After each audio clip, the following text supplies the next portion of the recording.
Hello everybody, welcome to this video of myself and Mr. Simon Bates. Good afternoon, evening, whenever you're watching. Thank you, yes, exactly. Probably not in the morning if you're a musician. No, I hope not, that will have woken you up anyway, won't it? We are here with a very special Cannonball tenor saxophone.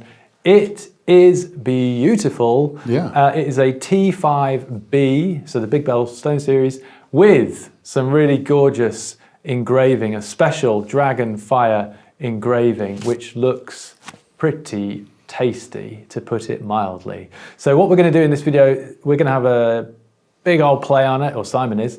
I'm going to tell you a little bit more about the tech spec, some of the details about this horn, and then Simon and I will chat about it afterwards, because even just before that, Simon, the Cannonballs have got a particular kind of flavour of sound and feel, absolutely haven't they? They have. Yeah. And I think that's going to come out in the blowing. But maybe we'll do a smorgasbord of styles and see how we can try that. They are bad boys though. So, yeah. But I mean, first, it looks pretty resplendent in its black with Dragonfire engraving, doesn't it? I mean, it's magnificent. Yeah, it's gorgeous. It's as gorgeous as the person playing it. So give us a blow though, Simon. Let's have a nice long blow on it and see what it sounds like.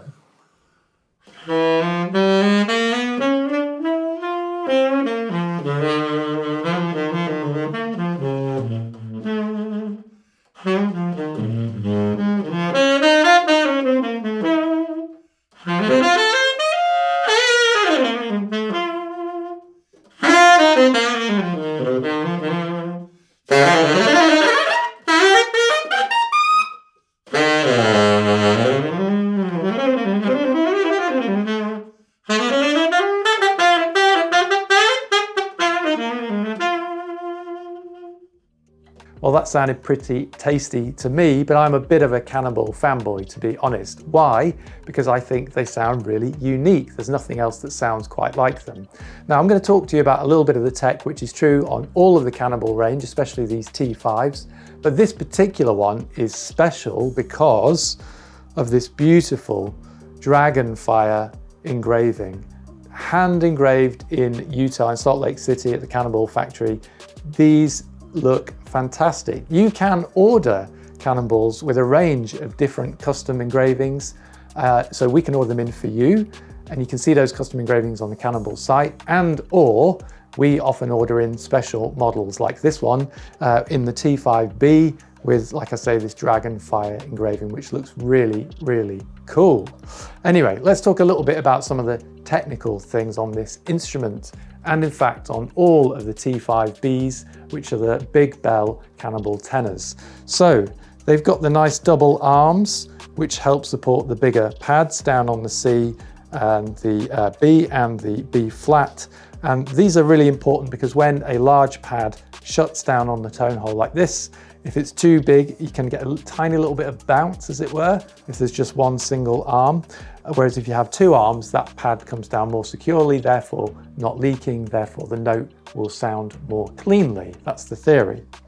Also on this right hand action, I wanted to point out the G sharp relief spring, which is basically, I'm not sure they quite call it that, but that's what I'm going to call it. There's an extra spring underneath this G sharp arm, which makes sure that the pad comes up. We all have had saxophone players sticky G sharp keys. No longer should you suffer from that with the Cannonball. It has both the needle spring on the arm, but an extra spring underneath to push this arm up to make sure the pad comes up as well. So you've got two springs helping that G-sharp pad come up, which should avoid any stickiness. Now, one thing on all of the T5s and the A5 series are these beautiful stones. Let's make sure we can see those nicely. These are the Picasso Jasper dark semi-precious stones. Now, they put these on instead of pearls or plastics because A, they look fantastic, B, they feel fantastic, and C, they're also a little bit heavier. So Cannonball believe that actually affects how the instrument plays and how the instrument resonates because of the extra weight within them. The stones carry on all the way up to the neck, and you can see there's a nice stone here on this standard neck. But with all Cannonballs and the T5 and the A5 range, you get two necks, the standard one, which is on, and this silver plated fat neck, as they call it. Now, if we just talk briefly about the fat neck, you can see all the mechanism is underneath the tube, and that's not strictly a new thing. Some of the old King saxophones had that, and some modern Yanagisawas have an underslung, but the Yanagisawas have the pip on the top, whereas the Cannonball have the pip underneath and all of the hardware underneath, so that the top is totally free. And talking of free, that's what the fat neck tends to make it sound like. There's sort of a buzziness, a freedom, an immediacy, I would say, to the fat necks and how they sound. So, taking it all together, the Cannonball is a pretty amazing outfit. There's one final bit of tech though I want to show you before we throw back to Simon, and I'll tell you what I'll do. I'll make Simon play the fat neck so you can hear what that sounds like in just a moment. But on the back of the Cannonball, on the register key here, there is quite a nice sculpted little shape to that. Some other manufacturers do that, and it just feels really, really comfortable under the thumb. But that's pretty much it I wanted to talk about on the tech. All of these have the big bell, and that's why they're called big bells, and obviously that makes a difference to the sound too. But let's get the fat neck on, and we'll throw it back to Simon and see if he can feel any difference in how that plays and whether he has a preference.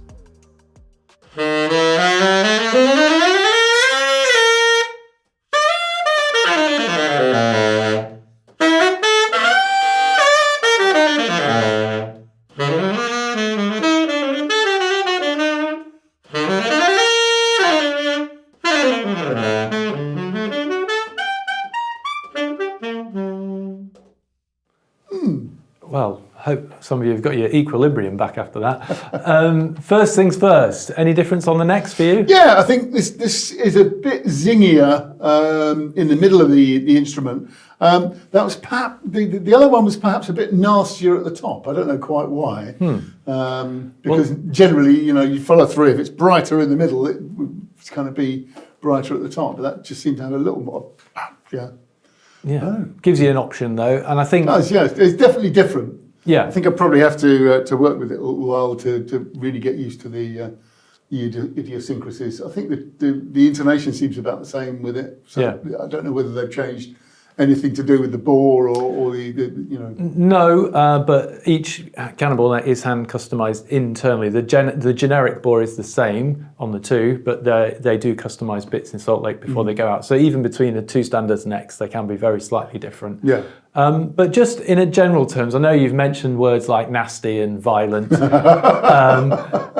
Cannonball seems to sort of bring out the demon in you a little bit as well. I mean, so why is that, and how do you feel about it generally? Well, no, I mean, look, to backtrack slightly, the finger position is really comfortable. You know, it's obviously a really good, high quality instrument. The one thing I will say is it's quite heavy. Yeah, they're meaty, aren't they? But meaty, yeah, it's a meaty instrument. You know, I hesitate to say a man's instrument, but no, but it's weighty. You know, it is weighty. It is, yeah. But you know, I mean, you're going to get the power out of that as well. You know, the more kind of weight there is in it, or the more metal, the more kind of resonance you're going to get. Yeah. So, I mean, sound-wise, I think it's awesome. Really great sound to it. Yeah, I mean, you know, just looking at I don't know if the pressure stones make any difference to the sound, but they're very comfortable to play. You know. Just all over under the fingers, really nice, yeah. Yeah. Can it do subtle? Can you give us a bit of subtle? Any saxophone can do subtle. It's yeah, well. Can any saxophonist do subtle?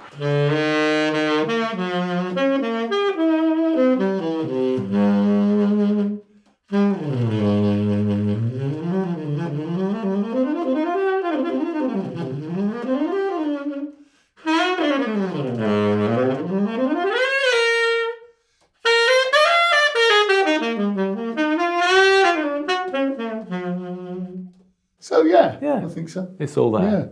You can do it, Simon. No, it's nice. I'm a bit of a Cannonball fan, as people watching will know, and I think the big bell does help and all the other stuff. But the tenors, Simon is right, they are weighty. They are weighty. It would be weightier than most other models out there, but maybe you get that back in the sound.